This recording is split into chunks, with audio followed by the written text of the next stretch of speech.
తెలుగు రాజకీయాల్లో అపర రాజకీయ చాణక్యుడిగా వెన్నుపోటు రాజకీయాలకు పెట్టింది పేరు.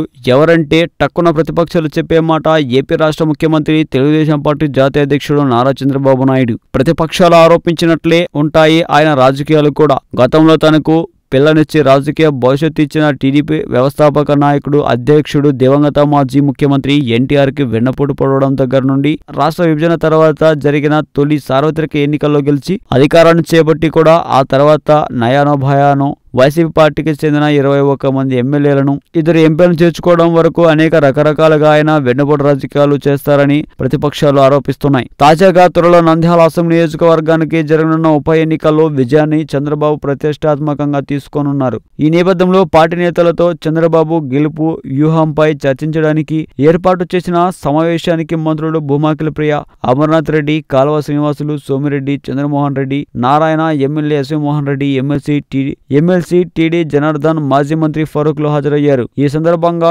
గొప్సాడు మండలంపై ముఖ్యమంత్రి చర్చిస్తూ టీడీపీకి అనుకూలంగా ఉన్న ఓ గ్రామ సర్పంచ్ 10 రోజుల నుంచి పార్టీ కార్యాలయాలకు దూరంగా ఉంటున్నారని, దీనికి కారణం ఏమిటని ప్రశ్నించారు. దీంతో అఖిలప్రియతో పాటు అక్కడున్న మంత్రులంతా బిత్తరపోయారు. మరికొందరు నేతల పేర్లు ప్రస్తావిస్తూ వీరిలో కొందరు రెగ్యులర్ గా మీ వద్దకు వస్తున్నారని, మిగిలిన వారు అంతా క్రియాశీలకంగా లేరని పేర్లతో సహా చంద్రబాబు చెబుతుంటే సమావేశంలో పాల్గొన్న అఖిలకి నోటమాట రాలేదు. అయితే వారు వైసీపీలో చేరుతామని వాస్తవాల నేపథ్యంలో కావాలనే మంత్రి అఖిలప్రియ మౌనంగా ఉందని తెలుగు తమ్ముళ్ళు గుసగుసలాడుతున్నారు. అయితే నియోజకవర్గంలో టీడీపీ నేతల్లో పట్టించుకుని అఖిలప్రియ బాబు క్లాస్ స్పీకర్ అని, మంత్రుల సాక్షిగా పరువు పోయి ఆమెకు ఘోర అవమానం జరిగిందని తెలుగు తమ్ముళ్ళు అంటున్నారు.